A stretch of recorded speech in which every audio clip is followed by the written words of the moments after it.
Oke, berikutnya kita masuk ke gaji manajer. Eh, di bimbel Akilakos itu kita masuk ke gaji manajer. Dalam bimbel kami, gaji manajer itu intinya gini. Pemilik dan manajer itu terpisah. Jadi ada beberapa kasus, yaitu kasus yang pertama, manajer juga sebagai pemilik atau pemilik sendiri yang memfungsikan diri sebagai manajer. Jadi tidak perlu bagi hasil, tidak usah ada gaji manajer karena keuntungan nanti masuk semuanya masuk ke pemilik. Tetapi ketika ada kasus yang kedua,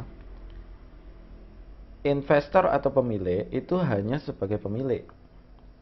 Kemudian manajer itu adalah orang lain yang menangani bimbel, operasional bimbelnya. Nah, di sini kita buat pembagian hasil, yaitu seperti ini. Bagi hasil ke manajer, ketika jumlah siswa kurang dari 100 itu 20%, jumlah siswa kurang dari 200 25%, jumlah siswa kurang dari 300 30% atau lebih.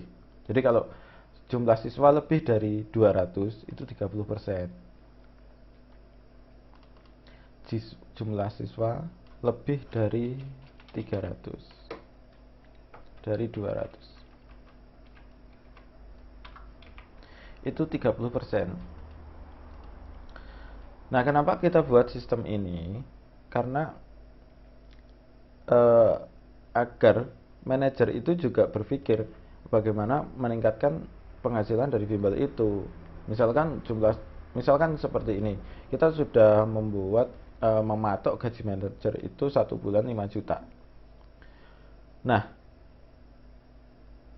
jumlah siswa cuma 50, otomatis kalau 5 juta kita kan rugi. Kemudian ketika siswa nanti 100, 300 ataupun 400, gajinya kan tetap 5 juta. Nah, tidak ada kompetisi atau pingin manajernya itu pingin jadi bimbelnya lebih baik atau enggak gitu. Kemudian di tempat kami itu manajer juga berfungsi sebagai tentor. Jadi jam kerja manajer itu jam 9 sampai jam 12. Itu dia menangani administrasi untuk manajernya sendiri. Kemudian nanti setelah jam 12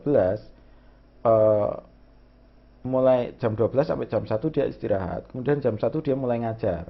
Persiapan ngajar dari jam 12 sampai jam 1 persiapan ngajar. Jam 1 dia udah mulai ngajar. Udah mulai membimbing siswa. Nah, kenapa kok kita berlakukan seperti itu? Karena ketika manajer itu bertatap muka langsung dengan siswa, itu akan ada hal yang lain. Misalkan kita kan nggak pasti ya mendapatkan siswa yang, kadang kita mendapatkan siswa yang pinter semua, nah itu enak. Tetapi kadang-kadang kita juga mendapatkan siswa yang kurang pinter. Nah, ketika nanti siswanya itu kurang, manajer itu akan tahu secara langsung apa yang harus dilakukan gitu loh.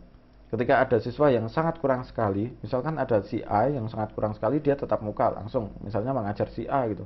Nah, otomatis kan dia bisa mengambil keputusan apa yang harus dilakukan terhadap si A.